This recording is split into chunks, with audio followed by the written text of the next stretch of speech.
Parents, आज हम workbook में यूनिट 2 का जो पार्ट 1 है टीम वर्क, उसकी एक्सरसाइज हम लिखेंगे। तो बच्चों, open the workbook and page number 30। Team work means साथ में रहना, यानी कि समूह में काम करना। ये जो पोएम के हिसाब से जो एक स्टोरी थी वो हमने अगले पढ़ी थी। फर्स्ट क्वेश्चन है, what can we do if we work together, यानी कि जो हम मिल के काम करेंगे, यानी कि साथ में मिल के काम करेंगे तो क्या होगा। तो बच्चों, हमने इस पोएम में सीखा था कि जो हम साथ में मिलकर काम करेंगे तो हमारा जो सपना है वो पूरा होगा। तो आप मेरे साथ लिख सकते हो, वी कैन, यानी कि together,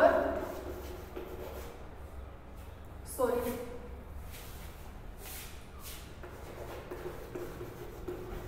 we can make our dream work। हम जो साथ में मिलकर काम करेंगे तो हमारा जो ड्रीम है, हमारा जो सपना है, हमारा जो टारगेट है वो पूरा होगा। Next question, in the game of basketball what will happen if nobody pass the ball, यदि बास्केटबॉल की गेम में कोई दूसरा जो खिलाड़ी है वो जो बॉल पास नहीं करता है तो क्या होगा। तो हमने इस पोएम में सीखा था कि कोई भी खिलाड़ी दूसरे खिलाड़ी को जो बॉल पास नहीं करता तो वो शूट नहीं कर सकता, यानी कि जो गोल होता है वो गोल नहीं हो सकता। तो हम लिख सकते हैं, if nobody passes the ball, then nobody shoot।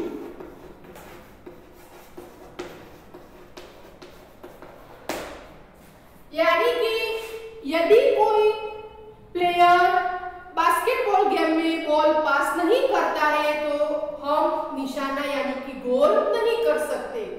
तो ये जो आंसर है वो आप अपनी वर्कबुक में लिख सकते हो।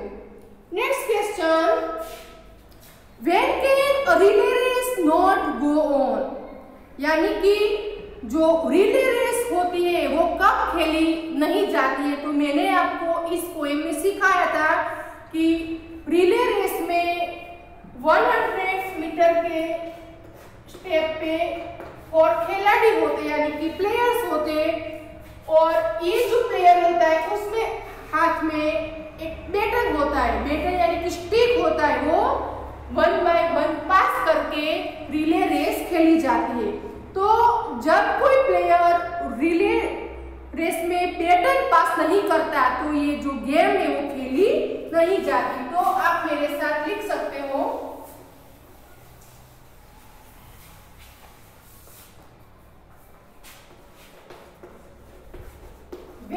जब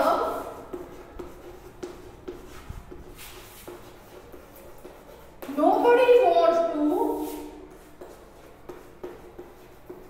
pass the baton, कोई प्लेयर जो बैटर पास नहीं करता तो ये जो रिले रेस है वो खेली नहीं जाती। Next, what is big plus, मैंने आपको इस पोएम में सिखाया था कि बिग प्लस क्या है, यानी कि एक शॉर्ट एग्जाम्पल है कि अभी कोरोना की वजह से हम स्कूल में नहीं जा रहे, तो हम घर पर बैठे अपनी स्कूल से माध्यम से, यानी कि अपने जो टीचर्स है, अपने टीचर्स जो वीडियो बनाई है उसके माध्यम से हम घर बैठे ऑनलाइन एजुकेशन देख रहे हैं। तो ये जो है वो हमारे लिए क्या है बच्चों, बिग प्लस है। तो उसका मीनिंग होगा what is a big plus. तो हम लिख सकते हैं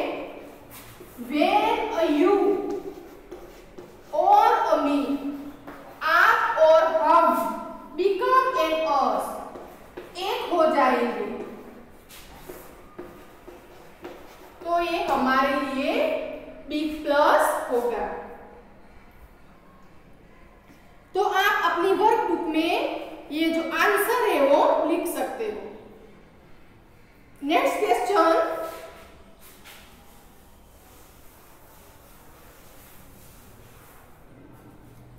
right the correct option A, B, C और D in the box.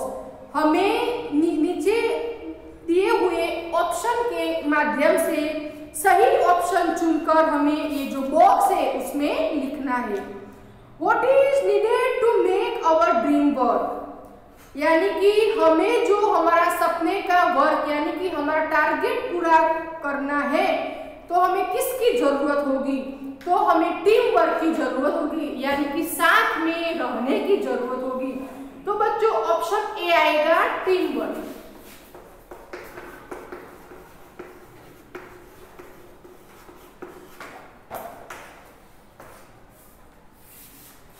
Next, a basketball if nobody play nobody shoot। यानी कि बास्केटबॉल गेम में हम कोई दूसरे को बॉल नहीं फेंकते हैं तो हम कोई शूट यानी कि गोल नहीं कर सकते। तो बच्चों लिखो A, throws.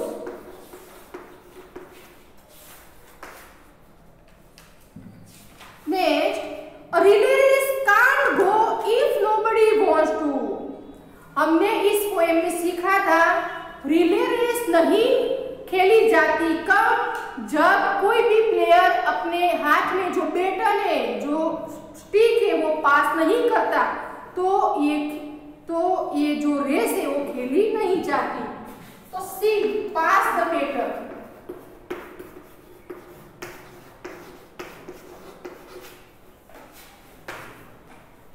Next, in a team we must focus on playing. हमें टीम में कहां पर फोकस करना चाहिए? लीडर पे, टीम मेंबर्स, वर्क या कॉमन गोल। तो हमें हमारे जो प्लेयर्स है उनका यानी कि हम सबका जो कॉमन गोल है यानी कि सही टारगेट है उस पर हमें फोकस करना चाहिए। तो आंसर आएगा D, common goal.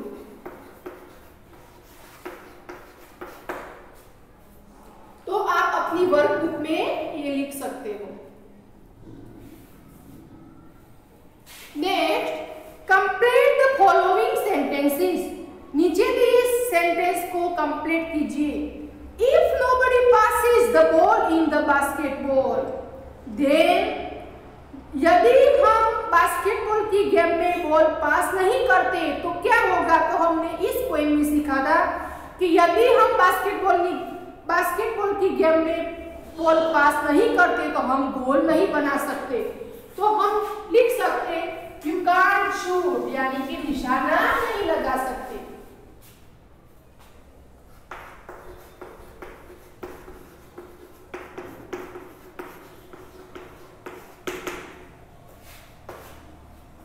Next, in a relay race if no one passes the baton, यानी कि यदि रिले रेस में जो बैटन होता है, जो स्टिक होती है वो हम पास नहीं करते तो क्या होगा? तो हमने पोएम में सीखा था कि यदि हम रिले रेस में बैटन पास नहीं करते तो हम ये मैच जीत नहीं सकते, यानी कि हमारा जो टारगेट है वो पूरा नहीं हो सकता, यानी कि यू कांट शूट, हम निशाना नहीं लगा सकते। ये भी लिख सकते हैं यू कांट विन, हम जीत नहीं सकते, ये भी हम लिख सकते हैं। Next, right the rhyming words from the poem. हमें इस पोएम के माध्यम से हमें इस पोएम के हिसाब से राइमिंग वर्ड्स लिखने हैं।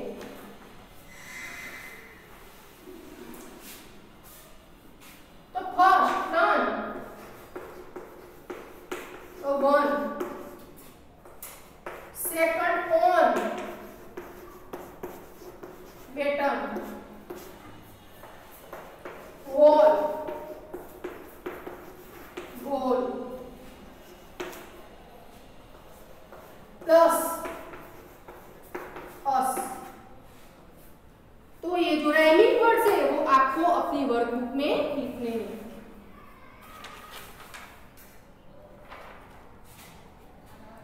बच्चों, turn the page number 14। Right the meaning of the word. हमने ये वर्ड्स टेक्स्ट बुक में सीखे थे, लेकिन हम फिर से सीखेंगे।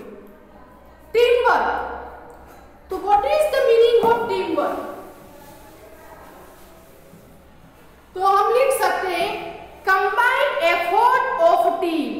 हम जो साथ में काम करते हैं, हम एक दूसरे के माध्यम से, यानी कि एक दूसरे के साथ काम करते हैं, उसे टीम वर्क कहा जाता है। तो लिखो बच्चों, combined effort of team.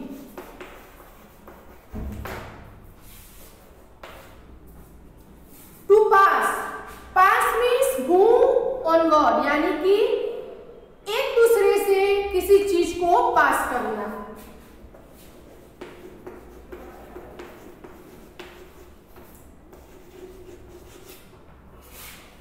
Next, baton. Baton means stick, उसे शॉर्ट ट्यूब भी कहा जाता है।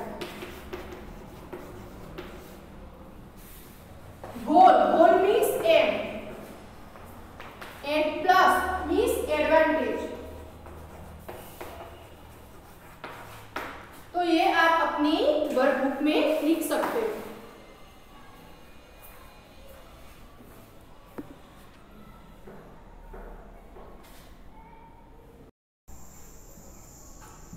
अब नेक्स्ट पार्ट है फ्लाइंग टूगेदर, जो टेक्स्ट बुक में पार्ट 2 है। तो उसकी जो वर्कबुक है, यानी कि सेम पेज पे हम करेंगे। फर्स्ट क्वेश्चन है, वेयर डिड द गीज लिव? गीज कहाँ रहते थे? तो हमने सीखा था, यानी हमने सीखा था कि गीज एक जंगल में जो टॉल ट्री था उसके पर रहते थे।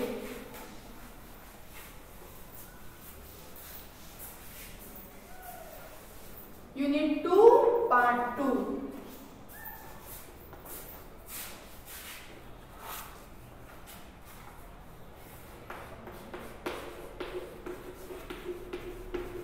The geese lived on a tall tree in the forest.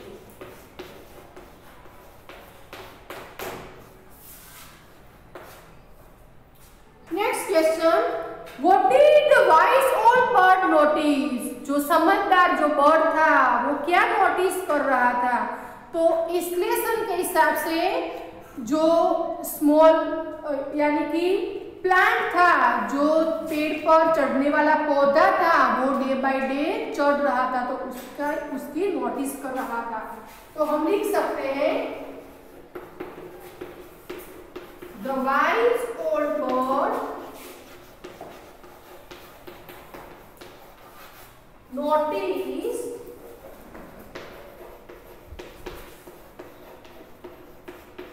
small creepers at the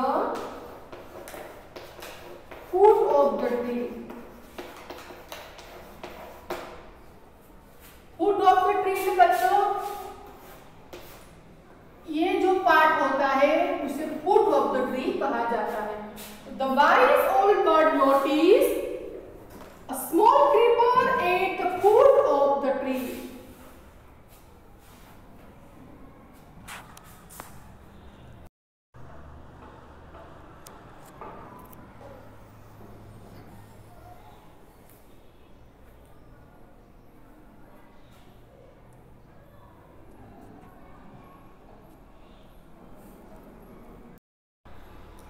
Next question, what did the old bird advise the other birds?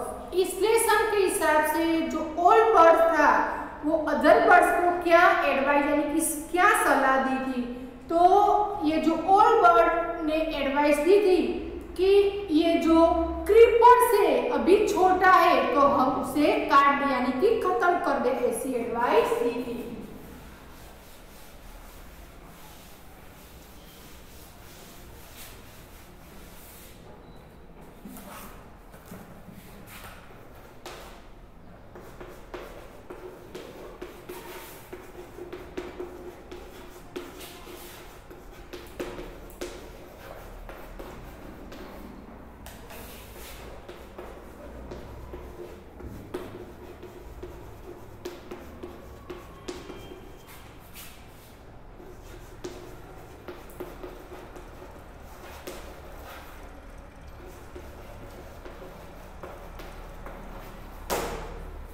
The old bird advised the other trees, let's destroy creepers. हम creepers यानी कि पेड़ पे चढ़ने वाला पौधे को खत्म कर दें, ऐसी एडवाइस दी थी। नेक्स्ट क्वेश्चन है, why did the old bird advise the other birds to destroy the creepers?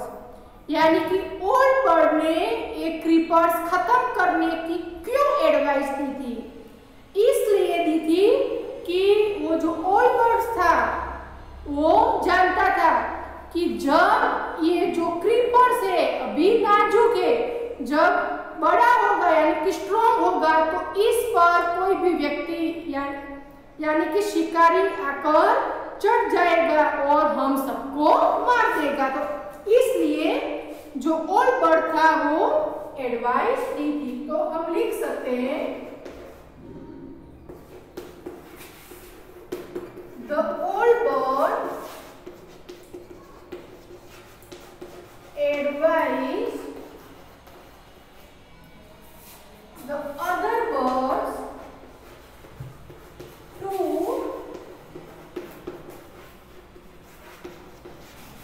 destroy the creepers because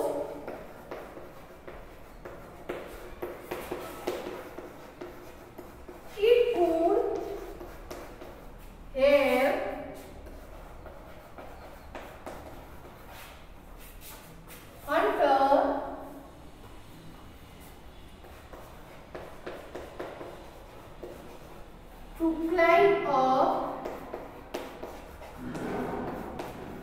up the tree and kill all of them.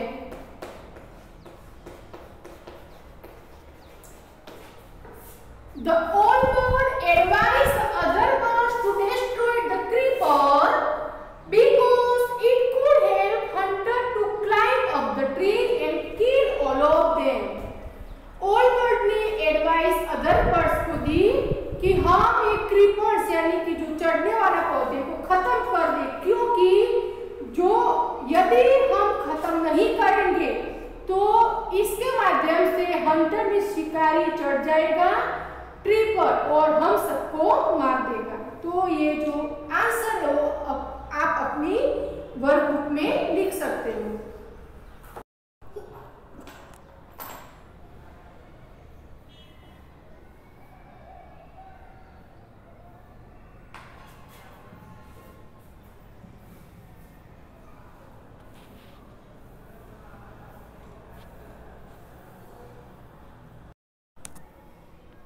बच्चों, अब ये जो दूसरे आंसर से यानी कि 5 to 14 ये हम जो हमारी अगली वीडियो होगी इसमें हम सीखेंगे। फिर लेकिन आपको ये आंसर याद हो यानी कि आप अपने हिसाब से लिख सकते हो, तो आप अपनी नोटबुक में लिखोगे और जब हम फिर से देखेंगे तो आप फिर मेरे साथ लिख सकते हो। तो हम हमारी जो अगली वीडियो होगी इसमें हम ये जो नेक्स्ट यानी कि बाकी जो एक्सरसाइज है वो हम सीखेंगे। Thank you.